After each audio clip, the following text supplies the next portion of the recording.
farm, family, community. This is Midwest Farm Weekly. Good morning, I'm Elaine Wells, and thank you for joining us on Midwest Farm Weekly. According to Wisconsin's latest crop report, warm and dry conditions continued, and that, of course, aided in the soybean harvest and the maturity of our corn. Corn in the dent stage reached 95%, with 70% of that crop mature, which is on par with an average year. Corn for grain is now 10% harvested, while 80% of corn for silage is harvested. The soybean harvest is now 61% complete. That places farmers 12 days ahead of last year and 2 weeks ahead of the average. Winter wheat planting, 63% complete. That's slightly ahead of last year and on average. 36% of that crop is already emerged. Soil moisture levels continue to decrease, with more than 50% of our topsoil now short on moisture. With strong harvest numbers expected across the Midwest, prices are expected to stay low. While that isn't great news for farmers, consumers could eventually benefit with lower meat prices on the horizon as the cost of feeding animals comes down. Relief efforts are underway for farmers impacted by recent hurricanes. While many organizations are collecting donations for people, several groups are also collecting hay and feed for farm communities in Tennessee, Georgia, and Florida. In addition to these supplies, labor is needed to help farmers repair fences for grazing animals. Hurricane Helene flattened row crops, poultry houses, and crops including cotton. And these donations are going to be critical to keep animals alive while farmers rebuild and replant next year. We're going to send our surplus down instead of selling it. Yes, it kind of hard on a small farm starting out, but they could use it more than we can, and our beef sales and whatnot will kind of cover that this fall to help us out. But they need the feed more than anything right now. If you are interested in helping, the best place to start is with the Departments of Agriculture in the impacted region. There are info pages online for both Tennessee and North Carolina to connect producers with drop-off sites. A new round of funding for Wisconsin's dairy businesses. U.S. Senator Tammy Baldwin announced an additional $3.45 million for the Dairy Business Innovation Initiative. These funds are designed to help businesses grow, innovate, and reach new markets. Since 2018, this program has delivered nearly $40 million to support Wisconsin dairy businesses. Federal milk marketing orders have been an important aspect of the dairy industry for more than 80 years, and there have not been substantial updates in nearly 2 decades. Now there are proposed changes that will need farmer approval. So to get prepared, the Wisconsin Farm Bureau Federation is hosting a 4-part educational series. Our goal is to ensure that farmers fully understand how these new federal orders will impact their operations and give them the best information for them to make an informed decision later in January. Each of the meetings will focus on a different topic related to the federal milk marketing order overhaul, with the goal of preparing farmers to weigh in. If farmers are part of a cooperative, that cooperative may be the only voice that they have. So it's important that farmers, if they're part of a cooperative, reach out to their board members within that cooperative so that they understand the process of voting and how their voices are heard. If they're an independent farmer, they have a little bit more leeway in where they can vote and how their process is determined. But it's important for farmers to understand that part of the process, and that they should reach out to their cooperatives if they're part of one to figure that out. This vote is an opportunity for dairy farmers to directly influence the rules that govern their market. This is a pretty major change, and we don't have that very often. And so this is an opportunity for farmers to take a look at what they're doing. And it's important for farmers to understand that this is not in negotiations with USDA. This is you will accept the changes, or if you vote no, the order goes away and you lose protections that are associated with that order. If you want to be paid every 2 weeks, that's part of the order. That can go away if you vote no. And the component pricing that is part of the value of milk, because milk is not priced only on volume, but it's also part of the component pricing. That's important too, and that's part of the order in making sure that farmers get the entire value of the milk that they produce. You do not have to be a member of Farm Bureau to attend these sessions, and farmers can attend in person or listen in virtually. To find a link to sign up, head to the Midwest Farm section of wearegreenbay.com. A cow from California rose to the top at World Dairy Expo, claiming the prestigious title of Supreme Champion. Stony Point Joel Bailey also won Grand Champion of the International Jersey Show for a second year in a row. World Dairy Expo had more than 3,000 entries this year, despite some concerns over the H5N1 or bird flu virus. Wisconsin has not had a confirmed case of the virus in dairy herds, but 14 other states have. Ahead of Expo, there were some concerns about bringing cows from all across North America together for this annual show. Because testing rules are not the same in every state, organizers worked with both the federal and state agriculture departments to make sure participants were following all of the required testing for influenza. Can you imagine dealing with HPAI 50 years ago? We wouldn't know the genomic sequence, we wouldn't know the name of it. We probably by this point wouldn't have been able to identify what was causing the illness in cows. Yet within a few days, weeks, all of that transpired. And not only that, we had the whole community coming together, figuring out how we could skillfully deal with it and minimize risk. And most importantly, find a way that this industry can come together and do it safely. So again, we recognize this probably isn't the last challenge the industry will face. Dairy farmers know that every day when they get out of bed, there's going to be another challenge to face. This industry is very good at putting their minds together and coming up with solutions. In addition to the testing before the event, Expo always has a veterinary staff on the grounds in Madison.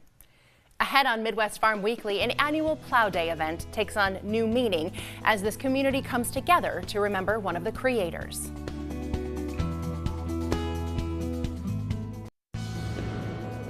There is an annual fall show and swap coming up. It's all to benefit the Wisconsin Bird and Game Breeders Association. Norb and Jim are here with more on their mission. Nice to see you guys. Well, Norb, you reached out with the information about this because you guys are celebrating a big anniversary this year. We have our 50th anniversary for the club. We have a lot of new things going on in the club, and we're always looking for new members. Yeah, Jim, talk a little bit about your overall mission. What is your goal? The goal is to propagate and preserve the game birds, and we have game birds, pheasants, ducks, chickens, peacocks. There's a lot of stuff going on at our show. So, how did you get involved in the organization? Well, I just got interested in colored birds, mainly pheasants, when I started. That was probably 35 years ago or so. I've been involved with it. That's incredible. You're a little bit newer, Norb. Why did you get involved? Pretty much went to one of their swaps and got hooked on the birds, and grew up on a farm, so the animals were second nature to me. And so I've got domestic fowl at home and been kind of involved with the group and trying to promote it. Neat. And I know you really want to engage youth. That's one of your big missions, right? How do you hope to do that? Well, we have a youth grant program that all the people that attend the swap are eligible for, and they fill out their information, and there's a grant money, I believe it's $300 for each individual for them to use on one of their projects. So this year we had 2 that were awarded grants, and they did quite a bit with it. Yeah. This is a big show. What can we expect? What are people bringing? Bringing a variety of birds. Okay. I mean, there's pigeons, there's rabbits, Turkeys. there's chickens, turkeys, Peacocks. pheasants, ducks, domestic and wild ducks, and pheasants. Now, this is me showing my lack of knowledge about this industry. Do a lot of kids come to you for fair projects? Are they looking for animals that they're going to then raise up for fair exhibiting? I think a lot of them pick birds up at the show for that reason, to raise for their shows coming up at the fairgrounds. A lot of 4-H kids come. Okay. And for the general public, do you hope that they come and take a peek just to learn a little bit more? Oh yeah, we encourage people to come and see what's going on with the birds.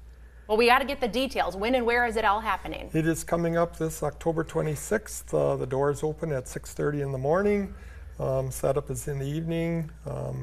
There's thousands that show up, so get there early. Okay.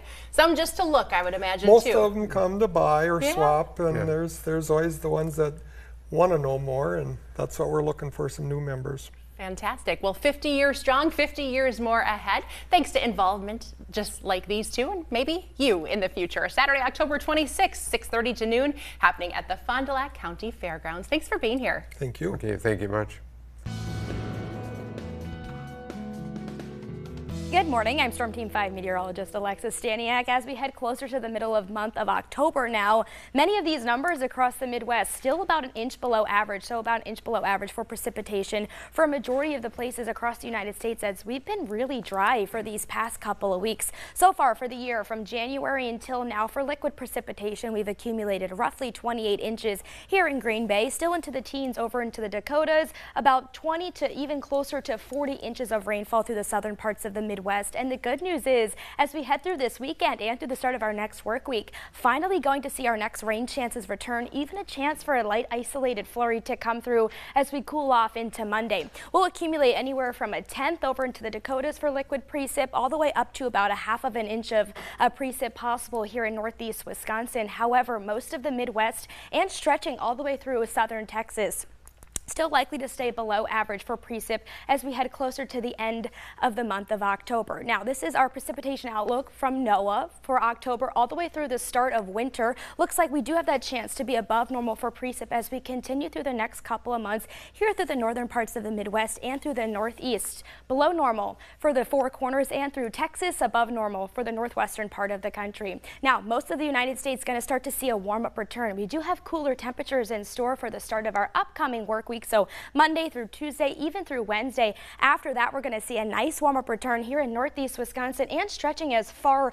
west as central Montana and through Wyoming, Colorado, with high temperatures returning closer to the low to mid 70s. However, as we head closer to those winter months, we do have equal chances to go above or below average for precipitation through the northern parts of the Midwest and through the Great Plains, the southern and central half of the country. We'll see above normal for temperatures as we head through those next couple of months.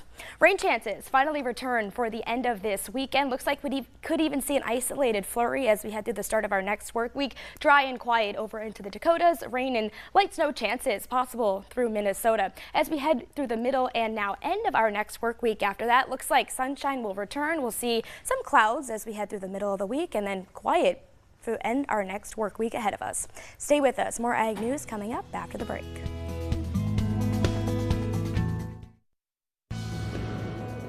The Meinert family lives for farming, and now Dave Meinert's legacy will live on through the family's annual Plow Day event in Fond du Lac County. Local 5's Samantha Petters has their story. Henry and his brother Dave Meinert founded the Plow Day event at their family farm.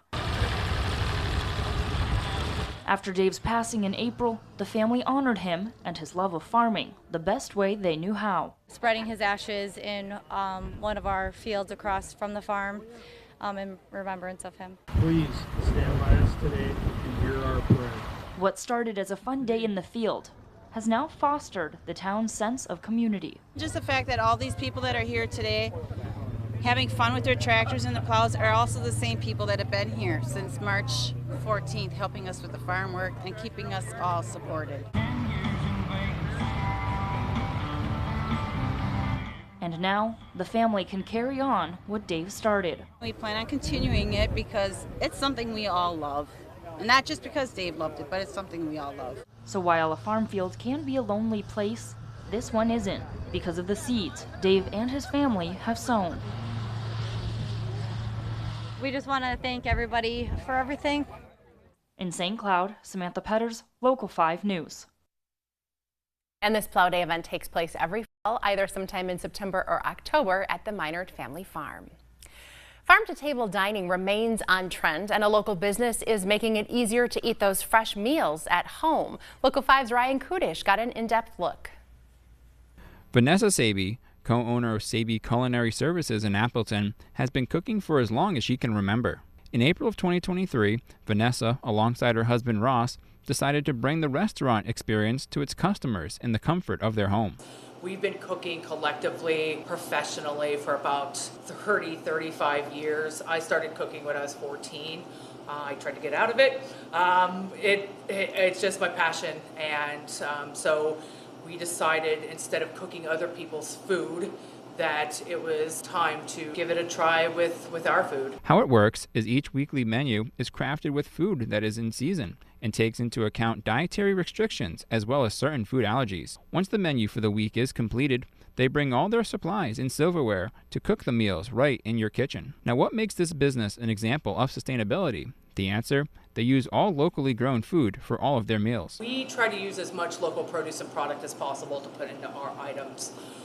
We source most of it through what is called the Slow Farmers Co-op. It's several area farms who offer their produce, proteins, chicken, pork, beef to local food producers such as ourselves. Saby says sustainability in the culinary business is as good as it's ever been, and more owners are taking that into account.